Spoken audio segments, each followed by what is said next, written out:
Bryce Young is officially not playing in the game tomorrow, and neither is Max Johnson. We speculated it. I speculated that that would be the case in my last video, but now we have confirmation on both quarterbacks. Wanted to jump back on here, give you my thoughts. So losing Bryce Young's a big deal. There's no way you can get around that. I mean, when you subtract a Heisman-winning quarterback from your team, that has to count for something.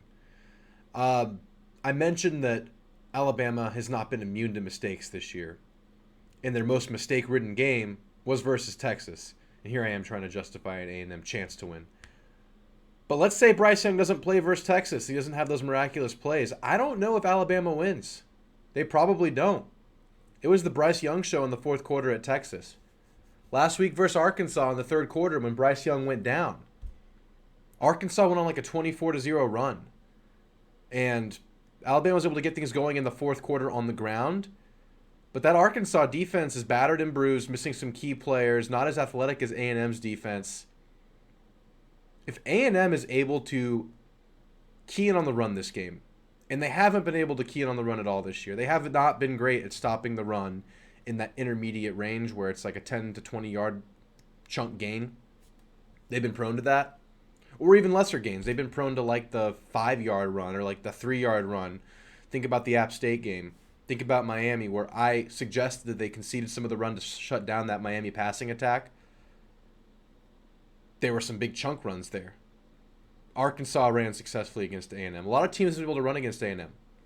And I don't think Milroe is a lousy passer. He's an inexperienced passer. I think the lesser experienced quarterback is probably more likely to have success running early in his tenure as a starter than passing, especially when that's the style of quarterback that he is.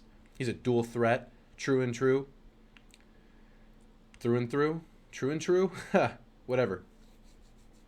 If A&M can successfully key the run, they may be able to slow down this Alabama offense, because what was scary about this offense was A&M's inability to stop the run, but Bryce Young having that down the field leverage without a pass rush at all times.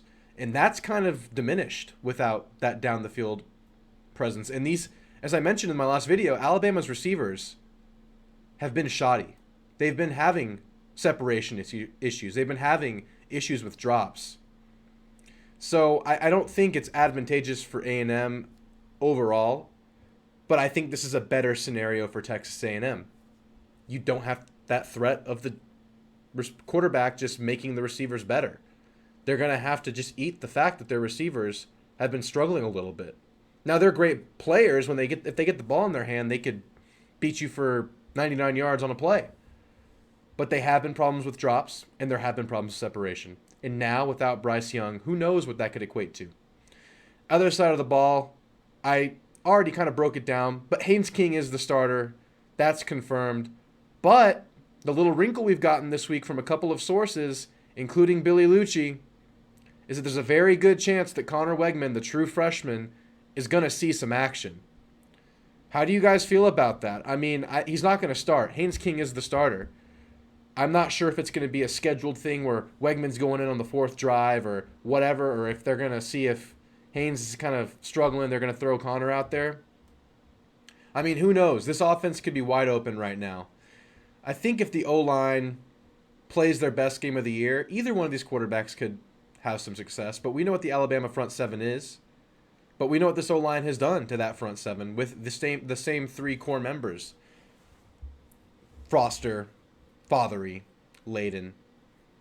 So who knows? I mean, the dual threat nature of Haynes King and Connor Weigman could prove to be an extremely valuable asset versus Alabama. And as I mentioned in my last video, I think this is a better game than the experts think. I think A&M covers.